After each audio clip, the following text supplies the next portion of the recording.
तेरी मेरी कहानियाँ से सभी अपडेट पाने के लिए बेल आइकन दबाएं। आज की कहानी है वो दिए वाली बूढ़ी औरत। गाड़ी से उतरते हुए सोनम ने ड्राइवर को आदेश देते हुए कहा, अभी मुझे शॉपिंग करने में कम से कम 2-3 घंटे का समय लगेगा। मैं लंच मॉल के अंदर बने किसी रेस्टोरेंट में कर लूँगी। तुम भी गाड़ी पार्किंग में लगाकर खाना खाने चले जाना और ध्यान रहे आने से पहले मैं तुम्हें फ़ोन करूँगी। अपना फ़ोन साथ रखना, गाड़ी में मत भूल जाना। पिछली बार तुम्हारी इस बेवकूफ़ी की वजह से मेरा बहुत टाइम ख़राब हो गया था, क्योंकि ज़रूरी नहीं मैं शॉपिंग यहीं से करूं। अगर मुझे कुछ पसंद नहीं आया तो हमें दूसरे मॉल भी जाना पड़ सकता है। ड्राइवर संदीप बोला, जी मेम साहब, मैं सब समझ गया। अब की बार ऐसी गलती नहीं होगी। फ़ोन मेरे पास ही है। और सोनम मॉल के अंदर चली गई।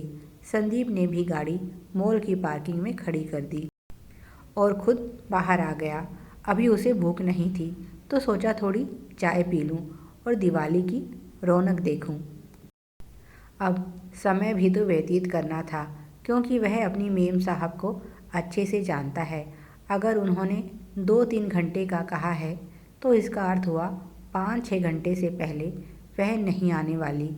कुछ समय तक दुकान पर बैठकर उसने गपशप की और फिर निकल पड़ा बाज़ार में। चारों तरफ दिवाली की रौनक ही रौनक थी। उसने पत्नी को फ़ोन मिलाया और पूछा, अगर दिवाली के लिए तुम कुछ लेना भूल गई हो तो बता दो, मैं मैडम के साथ बाज़ार आया हूँ। उसकी पत्नी ने कहा, वैसे तो मैं सारा सामान ले आई हूँ, बस दिए लाने बाकी हैं। संदीप बोला, क्या करेगी दियों का? मोमबत्ती बढ़िया है, दिए के साथ तो बड़ी झंझट है। उसके लिए बाती और तेल अलग से लेना पड़ेगा। क्यों इस महंगाई में तू मेरा दिवाला निकालने पर तुली है? अगर कहीं मिली तो मैं मोमबत्ती लेकर आऊँगा। पत्नी बोली, ठीक है, जैसा तुम्हें अच्छा लगे, पर शगुन के तो ले आना। संदीप बोला, हाँ ठीक है, शगुन के 2 दिए ले आऊँगा। काफ़ी देर तक वह इधर उधर घूमता रहा, पर उसे कहीं कोई दिए वाला नज़र नहीं आया। उसने मोमबत्तियाँ खरीद ली और उसके बाद खाना खाने पार्किंग में चला आया। वह अपना खाना घर से ही लेकर आता है। खाना खाने के बाद उसे नींद आने लगी और वह गाड़ी में सो गया। जैसा कि उसका अंदाज़ा था, ठीक 5 घंटे बाद उसका फ़ोन बजने लगा। उसने फ़ोन उठाया, मैडम की आवाज़ आई, संदीप गाड़ी लेकर आ जा। और वह गाड़ी लेकर पहुंच गया। उसने सामान गाड़ी में रखना शुरू किया। सोनम उसे निर्देश दे रही थी, उस बॉक्स को ध्यान से उठाना, उसमें नई क्रॉकरी है। संदीप धीरे धीरे सामान रख रहा था और सोनम उसके पास खड़ी उसे बता रही थी कि कौन सा सामान डिक्की में रखना है और कौन सा आगे सीट पर। तभी एक बूढ़ी महिला सोनम के पास आई और उससे दिए खरीदने का आग्रह करने लगी। संदीप ने उसे फटकारते हुए कहा, बुढ़िया तुझे दिखाई नहीं दे रहा? मैं यहाँ काम कर रहा हूँ, चल हट रास्ते से। कहीं कुछ सामान गिरकर टूट गया तो मैडम का बहुत नुकसान हो जाएगा। तेरा तो कुछ नहीं जाएगा, डांट मुझे पड़ेगी। तभी सोनम ने संदीप को डांटते हुए कहा, ऐसे कौन बात करता है बुज़ुर्गों से? सोनम बोली, अम्मा हमें दिए नहीं चाहिए, आप यहाँ से जाइए। बुढ़िया बोली, मैडम जी ले लो, सुबह से भटक रही हूँ, एक भी दिया नहीं बिका। सांझ हो चली है, मैं खाली हाथ घर नहीं जा सकती, बच्चे मेरा इंतज़ार कर रहे हैं। दादी आएगी तो पैसा लाएगी, तब जाकर घर में चूल्हा जलेगा।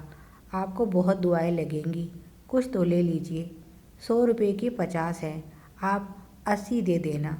सोनम दिए वाली बूढ़ी औरत की आवाज़ की नमी को भाप गई। उसने गौर से उस बूढ़ी महिला की तरफ देखा। मैले कुचैले फटे पुराने कपड़े, लकीरों से भरा चेहरा और मायूस आंखें। सोनम ने अपना पर्स खोलकर देखा तो उसमें बस कुछ छुट्टे पैसे ही थे, क्योंकि अक्सर वह शॉपिंग कार्ड से करती है।